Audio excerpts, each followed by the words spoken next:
What was your experience with Gisda?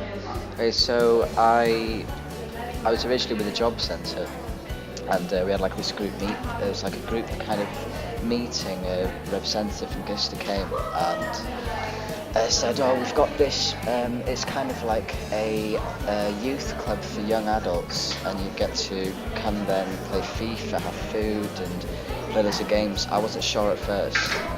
Eventually went there, but I wasn't really good at going on buses and stuff. So one of the people brought me there in the car, and I thought, oh no, it's going to be a person that's going to be really old-fashioned, boring. Luckily, it's someone the same age as me, and we got on really well.